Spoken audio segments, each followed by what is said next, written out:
Senator Tom Coburn's $9 trillion plan to balance the budget in 10 years help break the impasse in Washington over the debt ceiling? Hi, I'm Chris Castile in the Washington Bureau of the Oklahoman. Coburn, a Muskogee Republican, unveiled a plan today that would affect almost every taxpayer and almost every government program. In general, the wealthy would pay more for the government and get less. Millionaires wouldn't get government subsidies at all anymore. But even lower-income people would pay more for Medicare, and the so-called working poor would be affected as well. The Defense Department's budget would be reduced by $1 trillion over 10 years, and the Army would shrink, weapon systems would be delayed or canceled, and retirees would pay more for health care. The eligibility ages for Medicare and Social Security would rise. A person born last year, for instance, wouldn't qualify for full Social Security benefits until he or she was 69. Federal salaries would be frozen, many payments to farmers would be eliminated, and tax breaks for health insurance and home mortgage interest would be reduced.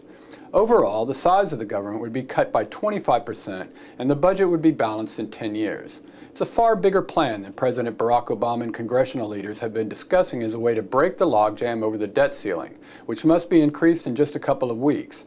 And it's certain to be criticized by Democrats and Republicans alike.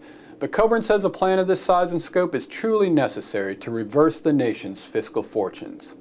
This plan offers the American people 9 trillion reasons to stop making excuses and start solving the problems in Washington. I have no doubt both parties will criticize portions of this plan, and I welcome that debate. But it's not a legitimate criticism until you have a plan of your own. $9 trillion is very reasonable. That sounds idiotic for Washington. But with this $9 trillion, the government will still grown since 2001, 63%. On taxes, let me remind my Republican friends what Barry Goldwater once said. Where is the politician who has not promised his constituents a fight to the death for lower taxes, and who has not proceeded then to vote for the very spending programs that make tax cuts an impossibility? There are some the shoe fits, but not many. We need to cut spending inside the code as well as spending outside the code. Tax expenditures are not tax cuts. Tax expenditures are socialism and corporate welfareism.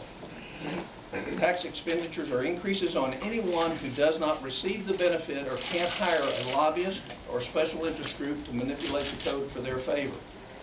Politicians love to play the tax code because it benefits the politicians. No conservative should support Washington picking winners and losers through the tax code. Who do we want deciding that? Markets or politicians?